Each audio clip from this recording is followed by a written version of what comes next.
வணக்கம். இன்னைக்கு ஆடி அமாவாசை பற்றி பார்க்கலாம். வருடத்தில் எல்லா அமாவாசையுமே பெரியவங்களை நினச்சி சாமி கும்பிட்றது ரொம்ப நல்லது குடும்பத்துக்கு. ஜனநாயக காலம்னு சொல்லப்படுற ஆடி அமாவாசை கண்டிப்பாக எல்லாரும் அவங்க பெரியவங்களுக்காக சாமி கும்பிடணும். எந்த நேரம் சாமி கும்பிடணும், எப்படி கும்பிடணும், ஆண்கள் என்ன செய்யணும், பெண்கள் என்ன செய்யணும், அதனால் பலன்கள் என்னங்கிறத பற்றி தான் இந்த வீடியோவில் பார்க்க போகிறோம். வருஷத்தில் தை அமாவாசை, புரட்டாசி அமாவாசை, ஆடி அமாவாசை ரொம்ப ரொம்ப முக்கியமானது. நம்ம கலாச்சாரத்திலையும் ஆன்மீகத்திலையும் மிக முக்கிய நாளாக இந்த ஆடி அமாவாசையை நினைக்கிறோம். ஆடி அமாவாசை நாள் நம்ம முன்னோர்கள் வானுலகத்திலிருந்து பூமிக்கு வந்து வாரிசுகளை பார்க்கறதுக்காக அவங்க வாசல்லையும் நீர்க்கரைகள்லையும் கடலோரத்திலையும் நதிக்கரைகளையும் வெயிட் பண்ணிகிட்ருக்காங்க. எனவே இந்த நாளில் அவங்கள வரவேற்று வழிபாடு பண்ணுறது முக்கியமான கடமை நமக்கு.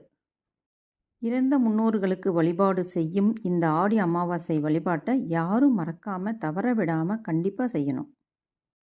பசியோடு வர்ற நம்ம பெரியவங்களுக்கு எள்ளும் தண்ணியும் கொடுத்து தர்மணமாக கொடுத்து அவங்களோட பசி தாகத்தை தணிக்க வேண்டியது நம்ம கடமை. வருடம் ஆடி 8ஆம் தேதி ஜூலை 24 அன்னைக்கு வருது. அது வியாழக்கிழமை. வியாழக்கிழமை அதிகாலை 3 மணியிலிருந்து அமாவாசை ஆரம்பிக்குது. மறுநாள் வெள்ளிக்கிழமை அதிகாலை 1:48 வரைக்கும் அமாவாசை.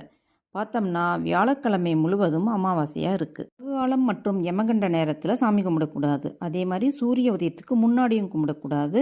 மதிய வேலைக்கு அப்புறமும் சாமி கும்பிடக்கூடாது. அப்போ யமகண்டம் 6 to 7 இருக்கிறனால 7 மணிக்கு பிறகு சாமி கும்பிடலாம்.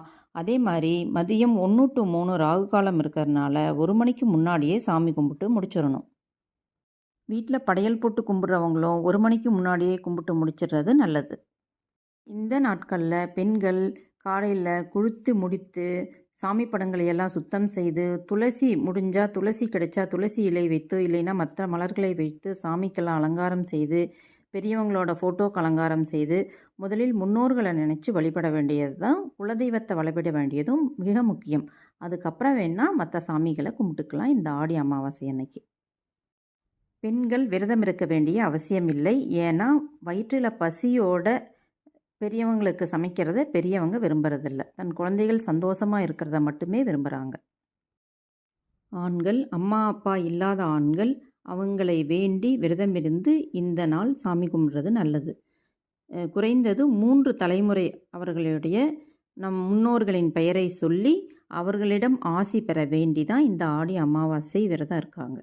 ஆடி அமாவாசை அன்னைக்கு முன்னோரோட ஃபோட்டோ வச்சு விளக்கு ஏற்றி சாம்பிராணி போட்டு அவங்களுக்கு வேண்டிய மலர்களெல்லாம் வச்சு அவங்களுக்கு பிடிச்ச மலர்களெல்லாம் வச்சு அலங்காரம் பண்ணி அவங்க